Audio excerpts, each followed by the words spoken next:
So hello and welcome to my channel. I am Lana the Educator. Thank you for tuning in. If you're interested in all things educational, then like and subscribe. If you're a student striving for success, a dedicated teacher shaping young minds, a paraprofessional making a difference, or an administrator leading the way, this channel is your place for inspiration, insights, and invaluable resources. If you're a first-time listener to this channel, welcome. Join me as I explore the latest educational trends, conduct insightful interviews, tackle pressing issues facing the education sector, and share stories of triumph and innovation from classrooms around the globe. Today on Teachers Have Issues, yes, I welcome my guest, Christian Briggs. So let me read Christian's bio. Christian Briggs is a supply chain manager for Edgewell Personal Care, whose dual passion for football and academics has shaped his remarkable career. After graduating from secondary school in Trinidad and Tobago, he earned a football scholarship to St. Louis University, playing over 35 games from 2010 to 2013, while completing a Bachelor of Science in Marketing Research with honors. He continued his education at Loyola University, Chicago, where he earned a Master of Science in Supply Chain Management, graduating summa cum laude. Christian's career began with an internship at Bosch's Dremel division before joining Energizer in 2014 as a supply chain analyst. When Energizer split into two companies, Christian joined Edgewell Personal Care in 2015, where he advanced rapidly through several roles. By 2021, he became product lifecycle manager and continues to excel in the position. Christian Briggs also has remained connected to football, coaching at the local high school and the St. Louis Scott Gallagher Club. He coached the under 17 and under 19 boys academy teams and earned his USSFC coaching license in 2020. During the COVID-19 pandemic, Christian resumed playing competitively, joining the St. Louis Ambush in the Major Arena Soccer League. Since January 2021, he has started over 70 games and is entering his fifth season with the team while also coaching high school varsity boys since 2021. Christian, my listeners, exemplifies excellence in both professional and athletic endeavors while giving back to the community through football and mentorship. So we welcome Christian Briggs. Thank you, Lana. Thanks for having me. Excited to be here. I'm excited to have you here. Christian is a former student of mine as well, so it was interesting just watching your progress and your journey and how it's amazing that you're able to balance quite well, the academic life as well as your what might have started as a hobby or extracurricular activity, which we'll talk a bit about. Yeah. So tell us a story about, growing up in the Caribbean here and how sports influenced your early years. Yeah, for me, sport was always such a big part of my life. Going back to as long as I can remember walking, playing ball in the front yard with dad and mom, and they always encouraged me, and that was kind of going back to my early days. And obviously, both parents as educators, they never really let you fall off on that side of things. So, I as I progressed with the football and, my dreams and aspirations kind of solidified into, wanting to get a scholarship and to get my education paid for. They never really let me fall off in that regard. And I'm thankful for that because honestly, that discipline that they kind of pushed me to in some ways really is really the driving force, I think, behind a lot of the success that I've had and the management skills and the discipline even in the day-to-day of things that I've been able to have. It's really a credit to them and the way that they raised me and the environments that they put me in. So I'm very grateful for that. And, I really I've enjoyed my time playing and also in the professional world as well too. I think I've really had some really good experiences, and hopefully I can share some with your listeners here today. Yeah, me too.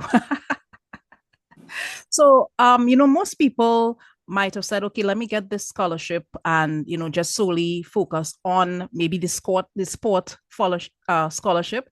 What made you decide to, pursue athletics at a competitive level, but also kind of maintain that academic um, excellence that you did?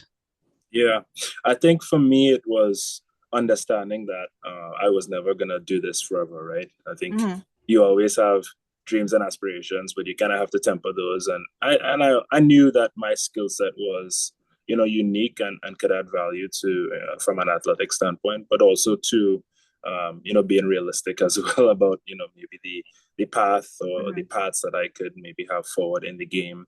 Mm-hmm. And I think as I got older and even as I entered college and started to play more and be more in competitive environments, I think I understood that I needed to kind of have that fallback plan in case things didn't plan out, the way that I would have hoped. And I think that's really where that motivation kind of came into play. And it worked out because honestly, when I was at Loyola, Mm-hmm. I was going into that season, my final season, hoping to have a really good year and then maybe see what I could do after I was done, from a professional standpoint in the game.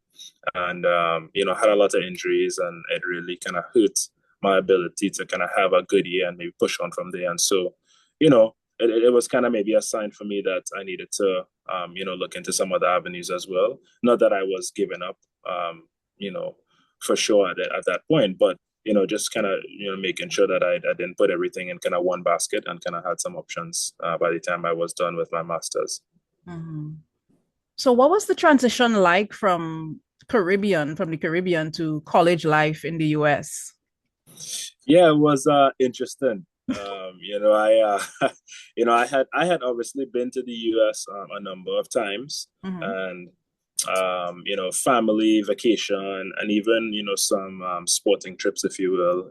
Through CIC, we had done a couple trips up to the States and to Mm-hmm. some other places, and it was good experiences. So I kind of had an idea of what to expect, and also to my recruitment process coming out of school was unique in the sense that it was very late on. So like a lot of typically a lot of US kids, when they get recruited to go play football or play any sport really, you usually kind of committing to the school, let's say maybe the beginning of your final year Mm-hmm. at high school.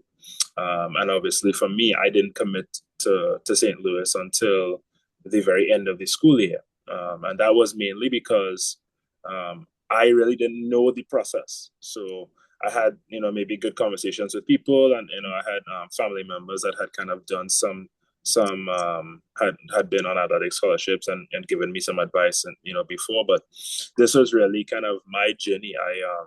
I didn't I intentionally kind of wanted to kind of forge my own path in that way, and I wasn't really looking for anybody to kind of do the work for me. I did the work for myself.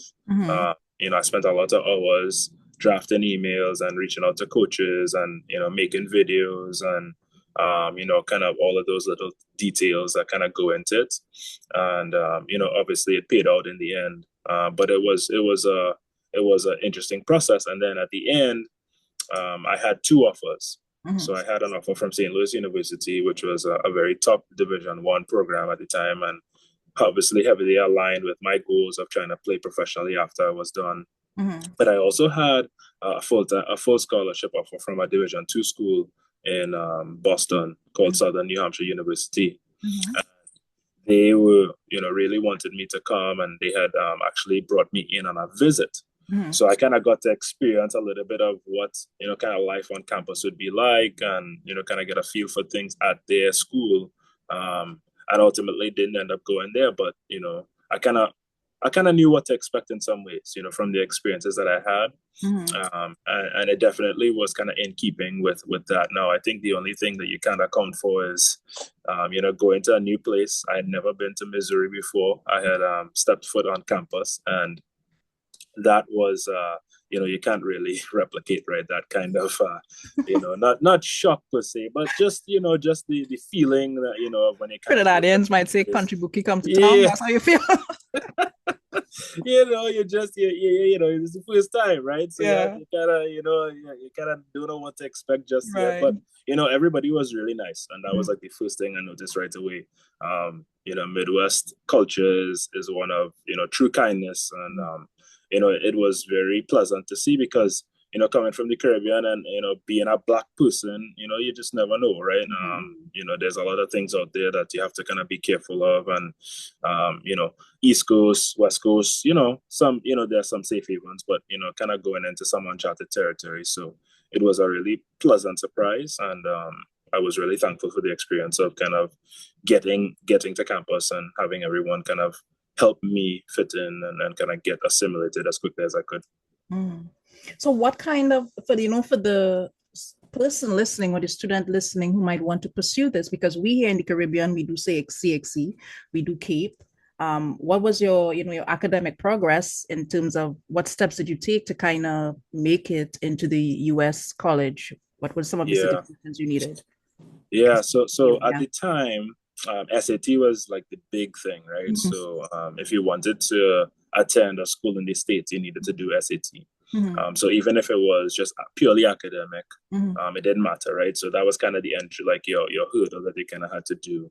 And then in addition to obviously the application to the school, mhm, that was like the biggest thing. So for me, when I did CXC obviously, and had solid results, good. And then mhm, kind of going into Cape, mhm, my mindset was very interesting at the time. mhm, I had going into my last year, I had knew obviously you choose your subjects and you're kind of going down a pathway of like kind of picking an area that maybe you want to focus in on, mhm, and then I had once I kind of knew I wanted to try to push and get the scholarship, mhm. I kind of switched gears and like was really focusing on trying to get my SAT scores kind of up and in line as best as I could. I wasn't always the best test taker from a standardized test taking standpoint, so that was an interesting experience. But it worked out where I was able to kind of get my score to be decent enough and in line enough that I was able to get through with my application just fine. But obviously, having the help from an athletic standpoint, Mhm, that helped as well too. So mhm, if I was just maybe relying purely on academics, mhm, I would have maybe needed to get a bit higher score in order to maybe stand out a bit more to the university that I was applying to. mhm. Athletic wise, it just helped that I had kind of that push from their side as well too, to just make sure that I was at least kind of hitting the minimums that I needed to from the test taking aspect of it. So you would But have with the completed oh, go ahead. both CAPE and the SAT? Yeah, so the combination and then that's kind of the next step. So the combination of the cape now, that's really now what gives you kind of a leg up. Okay. So at my mindset going into Cape was at the final exams, I had just kind of wrapped up my recruitment. I kind of knew I was gonna go to school on scholarship already. Like it was Mhm, kind of set up and secured. I didn't really have the pressure of like I needed to get like all ones or anything to kind of get that scholarship or get scholarship money to kind of go on to that next level. So kind of with that kind of freedom, if you will, it kind of helped with my test taking ability in some ways, and I'm thankful because I was able to get through with I got ones in chemistry and maths, communication. So like it was like Caribbean studies, so like it was good. So I ended up working out, so I was able to get my results, and then when I came to the States, they said you could apply for college credit because a lot of the subjects that we do at Cape, is advanced levels, right? right. It's not Yeah. just kind of your standard tests and stuff like that. So that was a process. So like I had to like submit my transcripts and all the results and everything. And when everything kind of became final and I got the final results and the final documentation, submit that to the registrar. They take that, review it, and they give you like for me, it was straightforward. They gave me 18 credit hours. So essentially I had a full semester of credits Nice. the minute I started school. And so that was huge because it just opened up a lot of doors for me to be able to be flexible with what I wanted to do and when maybe I could graduate, giving myself more options in the process, and that was really helpful. But you were studying, like science and chemistry, well, chemistry and math and that sort of thing. Is that what you did? You started with for your undergrad when you transitioned to the US? No, so when I finished K, I think I had my last time with those subjects. you know, I had always, obviously, I loved science. I loved, Mhm. the maths. The maths is obviously, mom is a maths teacher, so Mhm. heavy background in math, Yeah. and it kind of, I still wanted to kind of stick to doing a lot of that type of math stuff, but Mhm. I just didn't have the drive on the science side anymore. And I Mhm. said, you know what, I want to maybe look into business, kind of see how I can maybe use some of these skills. There had been some fields, some research fields that were kind of up and coming. Accounting was something that kind of had some appeal as well too, and I had some professors who were kind of trying to push me in that direction based on my skill set. And Yeah. ultimately, I stayed away from accounting, but I found kind of the marketing research to be an interesting niche, if you will, Mm. where I was able to combine some of those math-based skills with the business elements as well too. Mm. And so that I thought that was cool, and so that was kind of how I was able to kind of get to that. Nice. Well, graduating summa cum laude is an incredible achievement. So, what strategies you think help or habits kind of helped you to excel while being a student athlete? Yeah, I would say the biggest things that helped me was just the discipline of school in the Caribbean. Because Mm. honestly, like when you go to university is different, right? Is there's a lot of self work involved. There's a lot of, you have to kind of push yourself as hard as you want to, right? I mean, you could go into school and coast really. I mean, I'm not saying that most people do, but I mean, it's not like it's difficult in order to kind of just get by. Mm. So you kind of push yourself as hard as you want to, right? And so I think the system of the Caribbean, where yes, it's test based, and I know it can be tedious at times, but it really prepares you for when you go outside. I think because that's a lot of what you face, right? It's a lot of there is some coursework elements, right, which are good because then that kind of gives you the base, but the tests really kind of obviously are what kind of put you over the top, right? So if Mhm. you have that kind of discipline of knowing like how to prepare for tests and how to take tests, and the stress, if you will, right, that kind of brings, it kind of helps you, right, to be prepared for kind of those things. And I thought that that background really helped me because when I got to university and I realized it wasn't just test taking, but the test taking was an important element, in terms of how you did. I was able to kind of set myself up to kind of push myself in that regard because I knew like what those milestones were that I had to hit, and the timelines in which I kind of needed to hit them on. And that was really how I was able to kind of get the success that I had early on, because I was, setting my schedule up, maximizing like when I knew I could be very productive.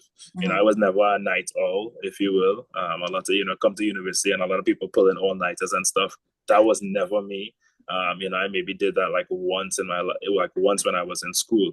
I was always somebody that kind of loved to work in the morning, maybe even like early afternoon time frame, and that was kind of like the times that I like to get a lot of my work done, and Mhm. that really understanding that I think really helped me as well too, because sometimes if you don't understand that and you try to just do what everybody else is doing, then you kind of set yourself up for failure as well. Mhm.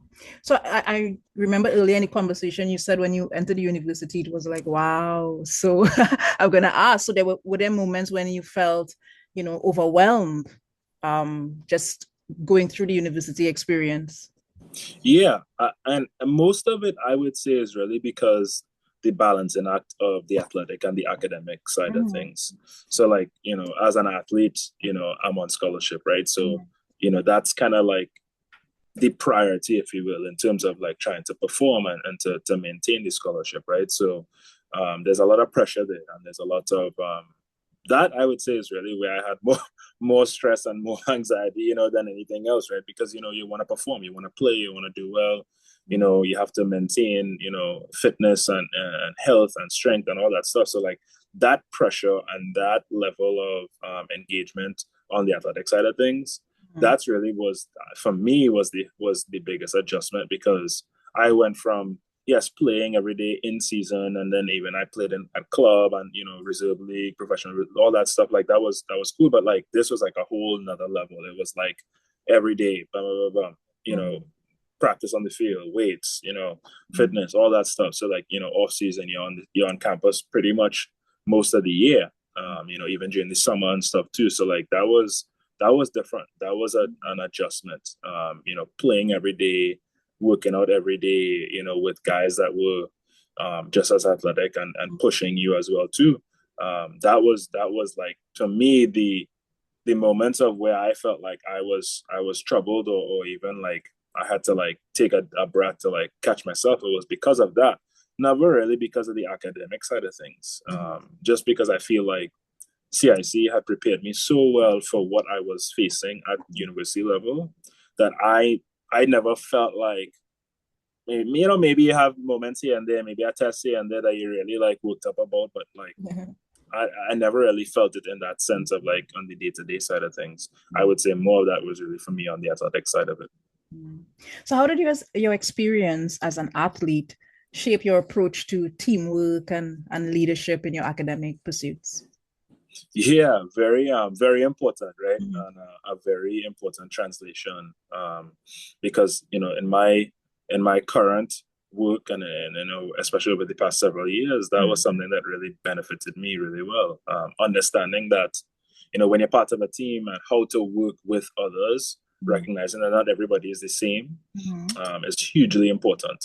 Especially when you come into the working world, you're gonna face people from all different types of backgrounds, and football really prepared me for that. Like I could call upon experiences with teammates from all over the world to kind of help me understand the mindset of people that I'm dealing with now on a day to day, right? How they react, how they interact. What are their maybe even motivating factors. Those are things that I think football really, there's really no better teacher in my opinion. Because it really gives you an opportunity to experience such a diverse background of players and people, and even ideas, if you will, that I think when you get into the working world, for me, that was it was such a natural thing that a lot of people would be like, how do you do that? Or how does that come so natural to you? And it really just goes back to sports and to football to me, because it really just kind of helped me in that area of my life. Mm. So after graduating with this master's in supply chain management, what led to your current role now as a manager in what was essentially or is a major conglomerate, right? I think it's Yeah, yeah, yeah, yeah. It's yeah, funny. A lot yeah, of people, you ask them about, they know Energizer, but they they don't really do. know Edge well, right? So Right. it's like it's kind of an interesting thing. Like when I first started working in St. Louis at Energizer, Mm-hmm. I was like, I was excited because I was like, everybody knows Energizer. Then I was Mm-hmm. like, oh, we demerge, and I was like, wait, what? What does that mean? Like, Yeah. like I was like, what? What demerging? What is it? So then it kind of worked out because the people that was working with closely, they were all moving to the personal care side. So like my bosses at the time, they were kind of all moving into that direction, and they kind of took me under their wing, and I kind of made sure that I stayed with them in the kind of split up of things, if you will. So I was thankful for that because honestly, it's probably for the best because they really allowed me to kind of showcase my skills, both from a knowledge and a capability standpoint. My internship at Bosch it wasn't, I always tell people this, it was not an internship. I was a full-time worker there because when I started, I was doing my master's at the time, and I was like, okay, I'm gonna have this internship. It's gonna be great. Like, get some experience. I had never really worked in the working world, right? At this point in time, football was kind of like really my professional experience, if you will. So like, it was always like a hard thing to like translate or to like eloquate on a resume. But this was like my first working experience as an internship, and then I get there, and the person I was supposed to kind of be working under leaves. So then it's like there's a big void. So like then the manager is like, I think you can help us. Like, we'll get somebody eventually, but I think a lot of the work responsibilities, I think, are gonna fall into your plate, and it did. And I'm thankful for that because I kind of got thrown in. I kind of got thrown into the deep end a lot. And it was things that at the time I had no idea, like I had understandings of things, but I didn't have understanding of the working world and the way that things, happen and why they happen and the processes and all that stuff. Like I had no idea. Like, in theory, you can do all these things, right? But then until you start to do it, then it really starts to make sense, right? And so that experience for me was one that I always recall as one of my best because it just really made me realize that you just have to be willing to dive in at times. Even when things are difficult, or even when things maybe you're unsure. That mindset of curiosity and just like an eagerness to learn and to understand. That was really kind of what that taught me, and it's really served me well for sure. Nice. So, in terms of your coaching, let's talk about that a bit and your mentorship. You've remained deeply involved in football through coaching. You began as a volunteer assistant at a local high school. So, how did that experience shape your approach to coaching and working with young athletes?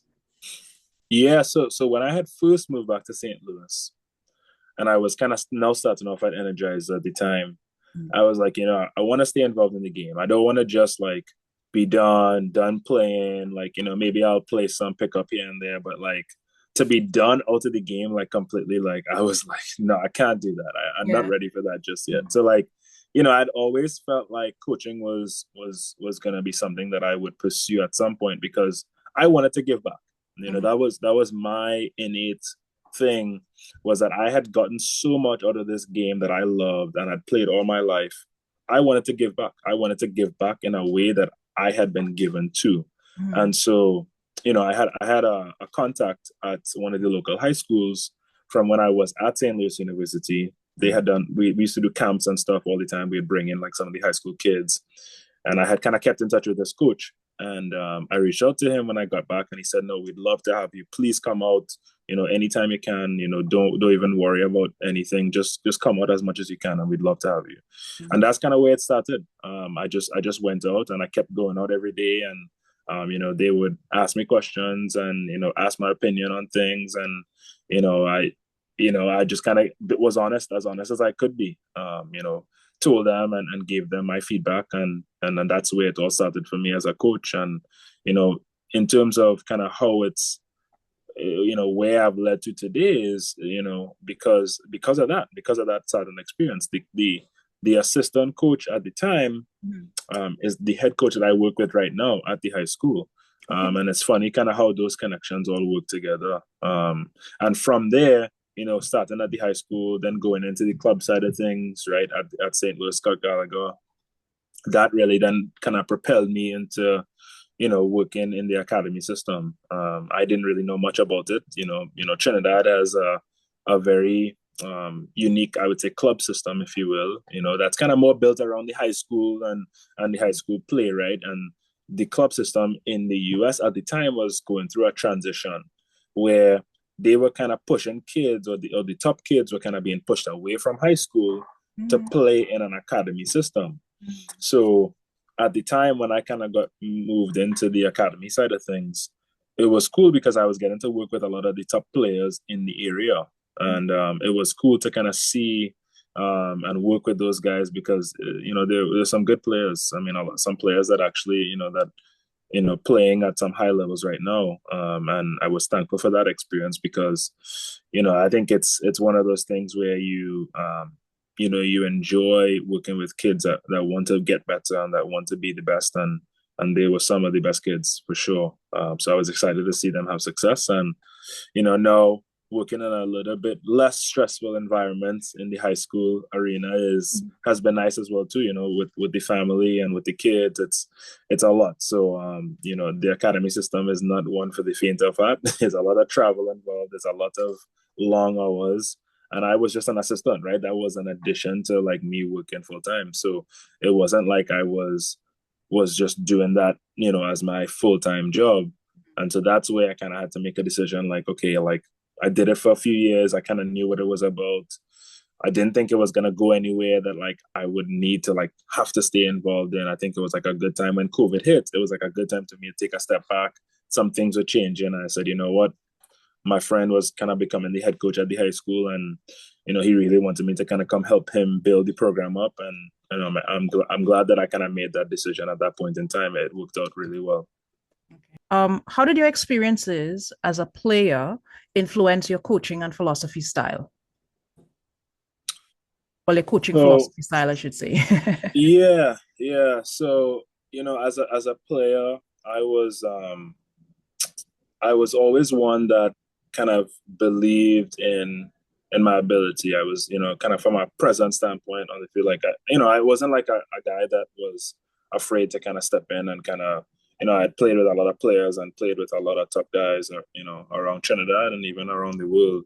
And so, when I kind of made the transition into being a coach, I really had to think about kind of how to bring that, and kind of how to really bring that style, to players.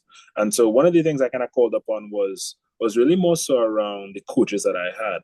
I had a lot of tough coaches, coaches that were very, big on discipline and organization. And, I think that is really something that has stuck with me, because, I think as a player, like, in dealing with guys that have a lot of, talent and capability, I think the difference between somebody making it, college, professional, top player, like it's the discipline and the consistency, right? And so in everything that I do and I say and I preach and I like and the way I work and approach the game is around that, because I think that at the core I think is what really sets apart the greats from just players that are just want to have fun. It's that discipline element, and yeah, what some people would argue like well, what about fun and having fun? Yeah, I mean, but I think winning is having fun. I think being competitive, that's having fun, right? That brings me joy, because then at the end of the day, I know I can laugh about the fact that I gave everything that I had, and even if it came up short, then somebody was better than me, so be it. But at least I kind of know that I'm doing that in a competitive way, and I think that discipline that really kind of provides that kind of structure for that, and kind of in my approach, if you will. Yeah, and coaching is, I think, in the realm of teaching as well. You do many of the things that we would do because teachers are coaches, and Yeah, coaches are teachers. yeah, of So, course.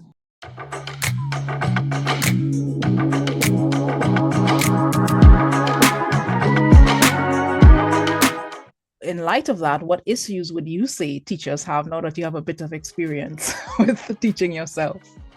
Yeah, I think the biggest thing that I see now is the it's a difference, right? Because so you think about like children today and kids today and kind of the technology and the things that they have access to, right?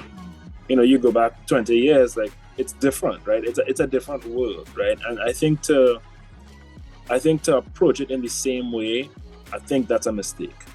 Right? I think, in my opinion, that's a mistake, and I see it both ways. I see where some teachers, and I have examples, right? Some teachers will go to the lengths that they need to kind of flex their style, to adapt to the ways in which kids today need, right? Not, kids today, they don't operate in the same way that we did. They don't operate in the same way that even people older than us did. Like, you have to be able to connect with them, right? And so I think that closing that gap, right, I think one of the biggest issues that teachers face right now. Because teachers that do it really well, I think they have a lot of success, and I think they're able to get kids to buy into what they're doing, and they're able to get kids to kind of see what they're trying to show them, because they find a way to connect with them on a real level, on a level that they can understand, on a level that they feel that they are connected to the process in a sense. And the ones that struggle are the ones that they think that their way is the right way and the only way, and you have to kind of buy into that. And I think that to me is where I see the biggest downfall for teachers, kind of happening on the day-to-day right now, to be honest. Okay. Let's go back to you talked earlier about academy coaching, and I was learning a little bit because you would, you're describing the system for us here, and you rightly said we don't really have that system here, at least that I know about, in the here in the Caribbean, as far as I know. So stepping into that academy system would have been a significant milestone for you. How did you prepare yourself for the challenges of coaching at such a competitive level? Yeah, the environment is really unmatched in terms of the competitiveness, right? Especially because the the models in the US have kind of changed. Historically, what the academy system started off as was as a pay to play model, right? They don't have that in the Caribbean. In the Caribbean, if you're good enough, you get selected on a team, and by a select team, a club team, and then you play with that team, right? And you compete against the best. The model in the States is a little different. It's a pay to play model because there's so many kids, and because so many people make a living, if you will, off of this. There's a money aspect to it, right? So the clubs, you as a player have to pay a certain amount of money to participate, right? And it's a very different style of club structure, if you will. Yeah, obviously, of course, there's clubs, even in the Caribbean and Trinidad, you have to pay a fee, or you have to pay, registration, et cetera, little things. But like nothing like this. I'm talking about like you are paying thousands of dollars every year, to be in a club. And that's just like at a grassroots level. At the academy level, it's even more. I mean, I know, and obviously because I was a coach and I kind of had insight to this. I mean, parents are paying $10,000+ a year.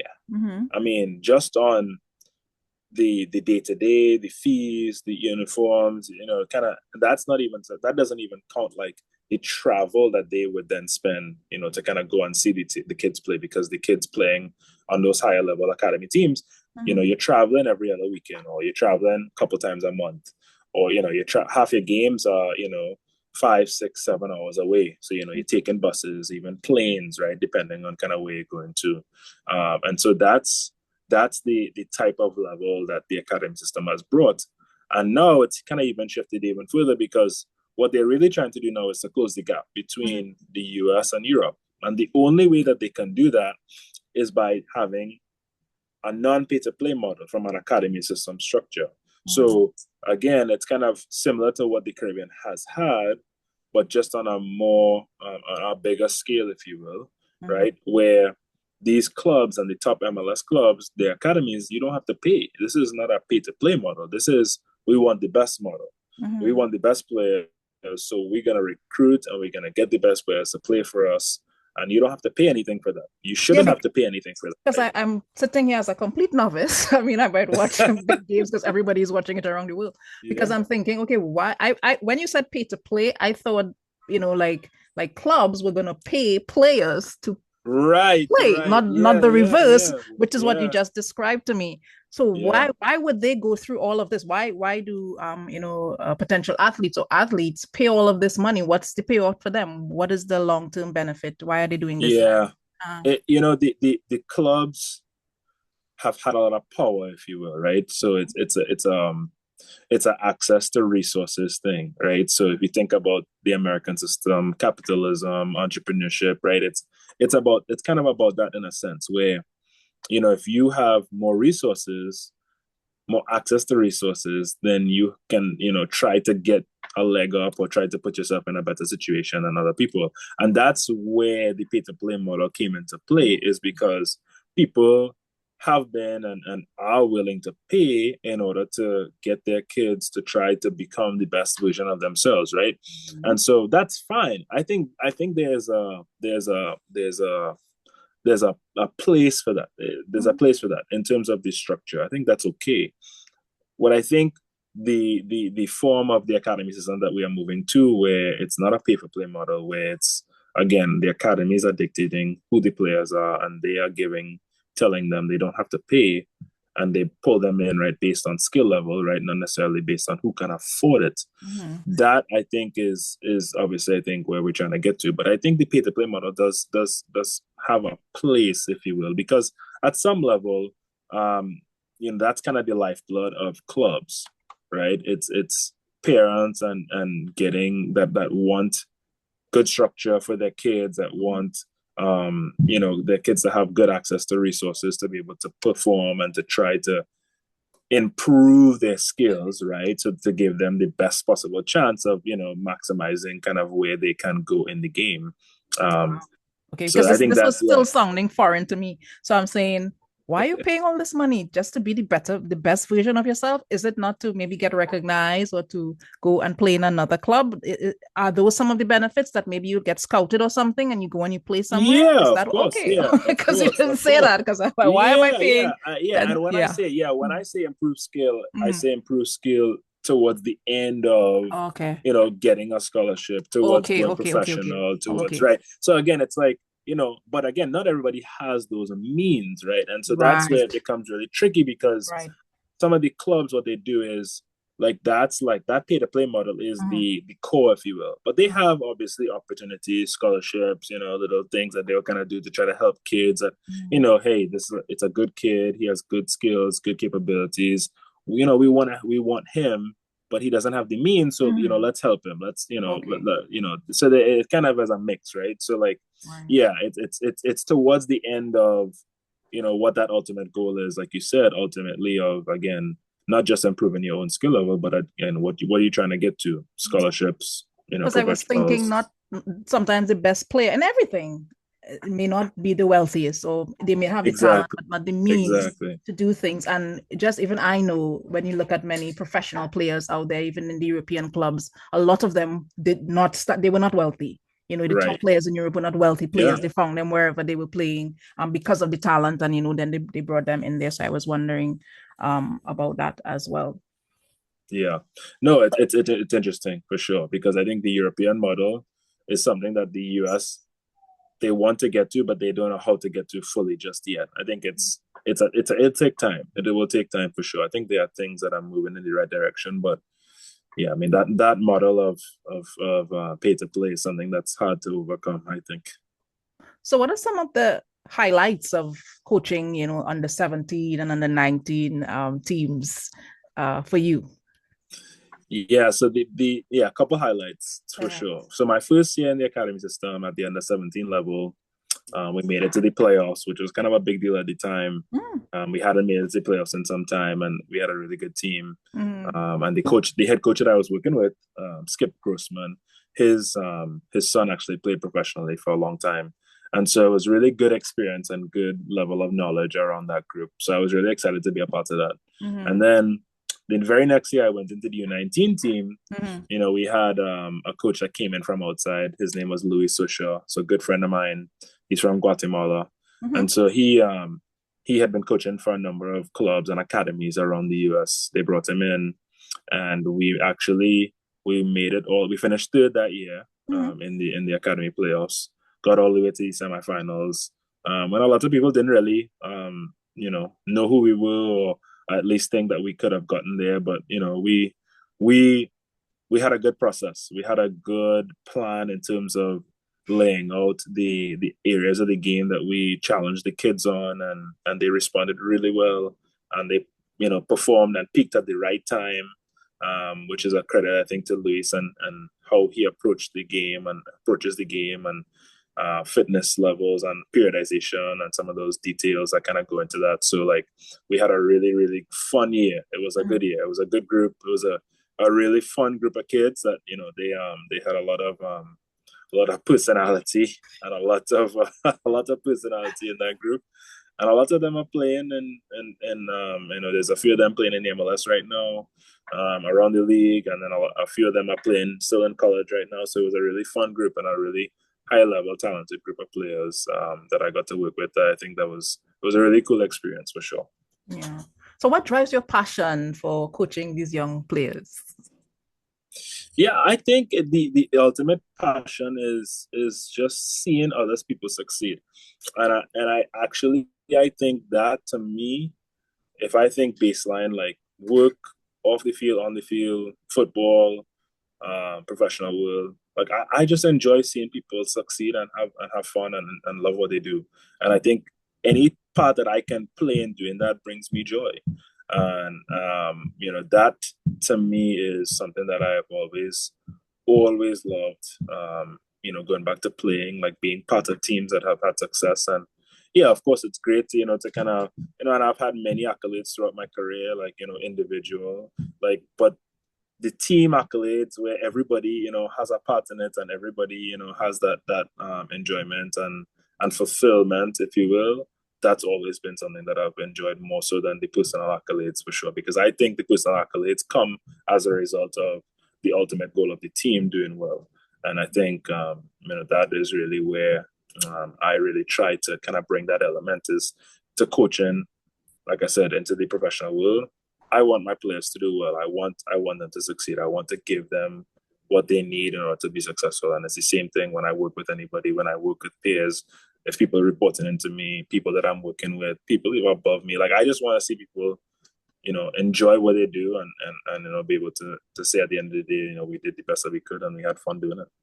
Yeah, I was going to ask you, but I think you transition into it very seamlessly. I was going to ask you about the parallels you see between leading your team in the corporate setting and then Mm, coaching your football team, but you kind of you kind of went into that seamlessly yeah, there because I was yeah, saying, oh, a lot of that, but probably a lot of what you do in working with the youth would probably transfer into your workplace and how you work with that in that team environment as well. You yeah. see what parallels you see there. You also see those same kind of parallels between your corporate work setting and coaching that football team. Of I heard you course, mention yeah. the personalities, and I laugh because what we say personalities that you have to deal with. Yeah, of course. You never know what to expect when you go into work, and Yeah. that's the I guess that for me that's part of the fun of it as well too, right? Because again, in football you get used to that. You just that's just something that you kind of bounce off of every day. And yeah, it is definitely something that you see every day in work as well too. You never know what you're gonna expect. And especially for me, because in supply chain, Mm-hmm. that's what supply chain is. There are a million different things going on the day to day, and that is the supply chain. That is the issues that we face, and I guess that's why I have a job. So it's just because of that. So yeah, I enjoy it for Yeah. sure. And coming out of talking about your passion, you went on to pursue, coaching licenses, and that culminated in your USSF C license in Mm-hmm. 2020. So, how have these certifications enhanced your coaching methods and your career trajectory? Yeah, definitely helped because I think when you first start coaching, you kind of have an idea, if you will, of how you want to approach things and how you want to do things. Mm, But you need a little bit of structure as well too. And mm, it's the same, from an academic standpoint, it's no different, right? You kind of have an idea of what you want to do, but you need the structure of the academic side in order to kind of guide your vision and guide you kind of along the way, if you will. And so for me, the coaching licenses and the pathway that I took to get to my C license was no different, mm, um, because it was a good relationship. I would do some coaching, I would get, and then I would kind of go do a license course, and then I would kind of bring that back. Same mm, thing, do some coaching. So it was kind of an evolution, if you will. And so eventually, when I made my way up to, I started off as it's F D F E D, and then I got to my C. The C license was really tough. I had a really tough instructor, and I'm thankful for that though, because like sometimes you go to those things and you don't know what to expect, and you think, I did that, but I didn't really get a lot out of it. But like, no, I got a lot of that license, and I would at some point I'd love to continue kind of moving up. Like the next mm, step for me would be the B license. With the high school boys, there's really I would say no real reason to push. I would say if I was in the academy system, for sure, mm, that's kind of like the minimum that you kind of have to get to, which is kind of why I was even along that pathway, if you will, on the C license, because of being in the academy setup. But mm, then, kind of when I took a step back, there wasn't as much of an urgent need. But I think one day, eventually, I do want to get back into it. I want to get back into the licenses, mm, because I think there's value there. I think there's value in terms of the information and the connections that you make. When I did my C license, I did it down in Dallas. Actually, I didn't even do it in St. Louis, mm, and I made a lot of connections with a lot of people around the country from there.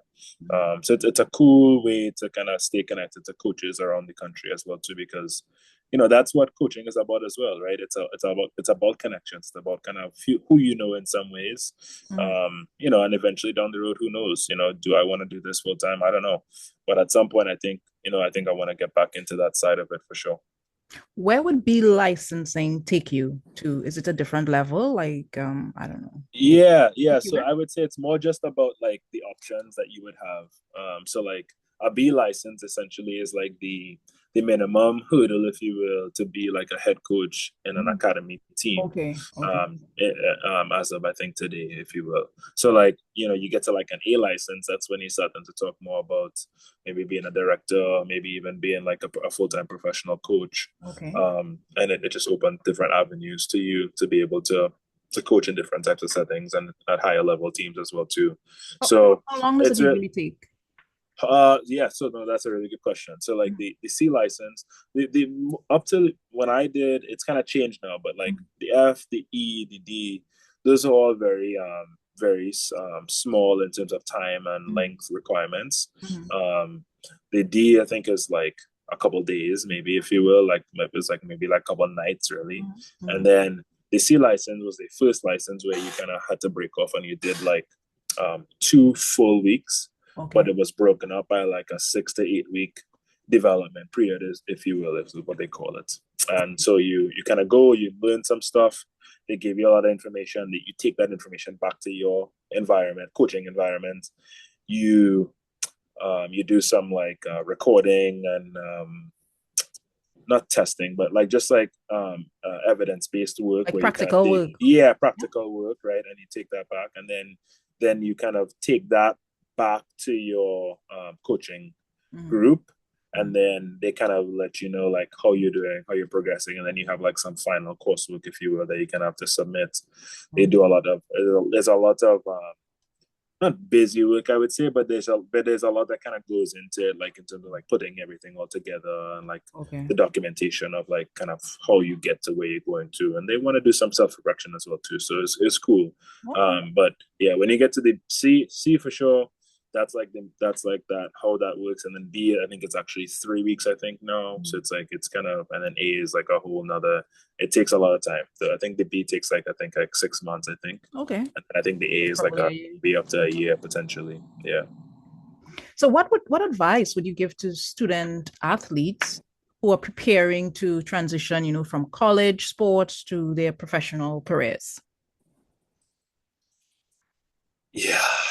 Advice. I would say just have an open mindset, Mm-hmm. because I think sometimes when kids go in or students go in with the mindset of like this is the pathway that I want to go down, and just kind of closing themselves off from opportunities, Mm-hmm. I think is a big mistake. I think one of the reasons I think that I am here today Mm-hmm. and doing all the things that I'm doing is because I just had an open mindset and saying yes to different opportunities, because sometimes you just don't know where those opportunities come from, or where they may take you, and it may not be in the vein that you thought you would or wanted to be in, at least not right away. But I think if you can have a little bit of vision, Mm-hmm. and a little bit of patience as well too, in terms of maybe how things play out, I think those opportunities can really help add value. So yeah, so just be open to kind of new experiences that maybe aren't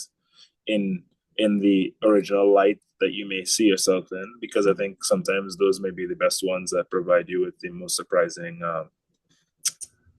experiences for sure. Okay.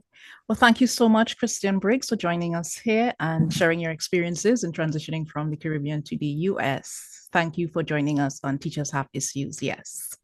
Thanks for having me, Lana. I appreciate it. Yeah. I want my listeners to know that you inspire minds and you ignite curiosity. Take care. Until next time.